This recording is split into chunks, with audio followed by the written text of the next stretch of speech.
T. Nguyen Cavaniero, who is a refugee from Vietnam, and she's going to share her story from being a refugee to a success story of becoming an American, and I'll have her tell you her story. Thank you very much.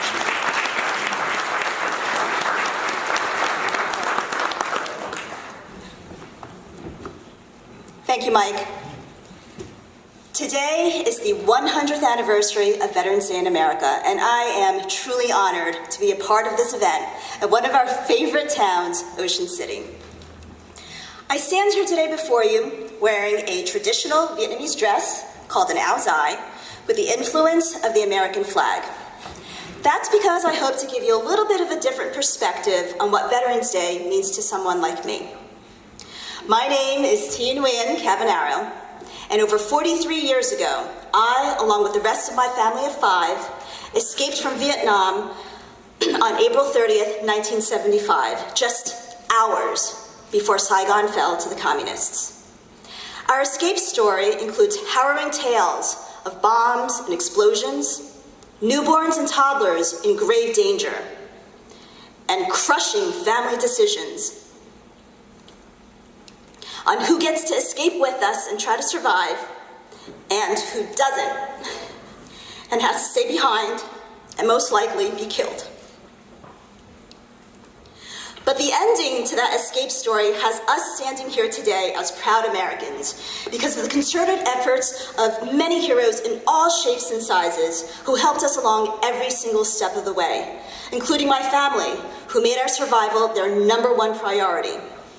The hundreds of thousands of volunteers who welcomed us into the States, fed us, put clothes on our backs, and gave us tools to be able to survive and become productive members of society who give back to the community. And last, but most certainly not least, the Vietnam veterans, like many of you sitting out here in the audience today. All in the name of freedom, to protect us from the tyranny of the Communist Party. You helped keep the communists away from our neighborhoods in Vietnam, and then you made sure we had a safe passage to your own country after we lost ours. Sadly, unlike other veterans before you and after you, you weren't given the hero's welcome when you returned home, and you had to face your personal nightmares alone, publicly shamed by your own neighbors. It was appalling behavior that many civilians displayed then. But things have changed. About 2 years ago, I was thanking Vietnam vets for their service on Facebook when a Vietnam veteran saw that I was Vietnamese and replied to my grateful post to Vietnam vets by telling me he was sorry he didn't kill all my ancestors. That's right. He was only sorry for not having killed all my ancestors. Now, I learned only recently how truly convoluted and horrific the Vietnam War was. You basically had kids who got drafted and were forced to go to a foreign country to fight a war that wasn't clearly understood. They weren't even armed properly, either physically with appropriate weapons or mentally with clear communication and goals. And then meanwhile, back home in America, the citizens were fed propaganda that made them believe these soldiers were only doing horrible things to women and children and no good at all in any other way, and therefore should only be spit on and called baby killers when they came back home. The Vietnamese people themselves, they were torn between wanting to rule themselves and not be ruled by a foreign entity, or succumbing to the false promises of a better future with the communist regime. With communist spies and martyrs planted everywhere in Vietnam, and your own fellow Americans disrespecting you just for following orders, how can anyone trust anyone after that? I realized that this man who only wished he had killed all my ancestors, he must have been in so much pain to have such a strong negative reaction like that to my thank you, and that he must have experienced unspeakable tragedies during this time. So instead of attacking this man back, or even not saying anything at all, I took a different approach. And I let him know how truly sorry I was for all the pain he may have gone through. I couldn't take it away, nor could I reverse time. But the Vietnamese people who did not want communism to be their way of life are truly grateful for all the sacrifices that Americans like him, and like all of you, have done for people like me and my family to be productive and assimilated members of American society. It was from this negative interaction I had with a Vietnam vet that has driven me to let as many Vietnam vets as I can come into contact with know that we are deeply grateful for everything that they've done for us, so that they may try to heal from any pain this other man was obviously still imprisoned by. To that point, I started 2 projects in the town of Barnegat, where my husband Jimmy, sitting right in the front over there, where he and I currently live. One project is a recurring series of thank you events, where we try to find and literally track down Vietnam veterans living in Barnegat and invite them to a night of free food and drinks, all on us. We had many challenges in finding who a Vietnam veteran was living in our town, but we didn't let that deter us, and we turned it into a grassroots movement where we relied on individuals to lead us to people that they knew were Vietnam vets living in Barnegat. And we keep these events on the smaller side each time to ensure we actually have meaningful conversations with everyone. It's not like, a carnival type of atmosphere. And we've hosted 2 of these so far, and they have been nothing short of huge successes. And here are 2 group photos from our past events where you can see just how great these occasions have been for everyone involved. So I think there's one photo over here of our first event, and then the second photo of our second event. Now, we don't plan on stopping until every Vietnam veteran in our town has been honored at one of our events, so it's still quite a long journey that my husband and I have ahead of us for this. The other project is a memorial my husband and I designed and had erected specifically for Vietnam veterans in our town.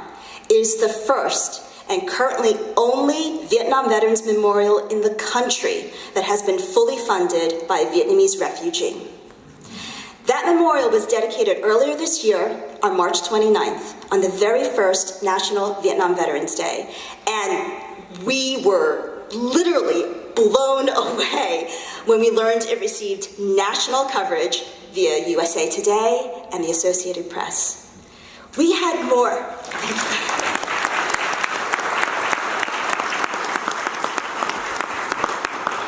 We had more than 600 Vietnam veterans and their supporters show up from across the country to our tiny little town of Barnegat.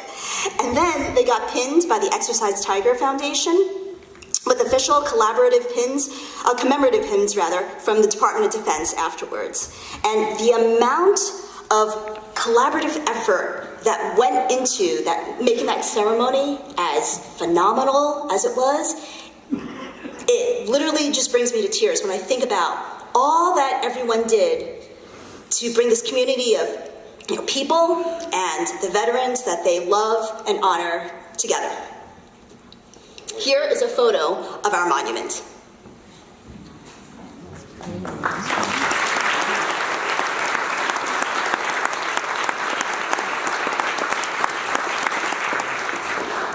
On the blackest polished granite that comes to a peak, you have 3 flags at the top: the American flag, the South Vietnamese flag, and the POW MIA flag in between them. Underneath, in very large letters, is the main message of this monument: welcome home, Vietnam veterans. We're still working on our local goal of reaching every Vietnam veteran in Barnegat to have them come to one of our thank you events, but on a broader level, we would love to have other towns and states get inspired by this and to do the same for their own Vietnam veterans in their own communities. And in fact, as a result of the national coverage from a monument dedication ceremony, 2 Vietnamese brothers living in Michigan have already contacted us to tell us how our actions have inspired them to also build a similar monument in their own town and have requested permission to use our design for theirs. So we are so ecstatic that our national goal is starting to take root of communities across the nation welcoming home Vietnam veterans. The reality is, not everyone was able to come home after that war, or the wars before it and after it. But for at least one day a year in America, we gather as a unified community to honor those who put on that uniform, who defend our freedoms that don't come free, and do so with fierce love for our country. I lost my country in 1975, but I gained an amazing one in its place, and it's all due to our heroes, our veterans. Thank you.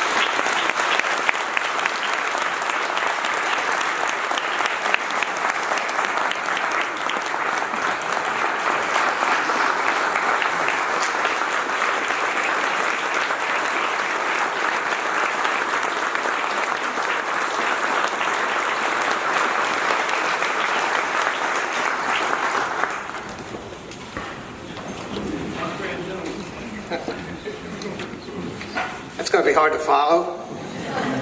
Thank you very much, T.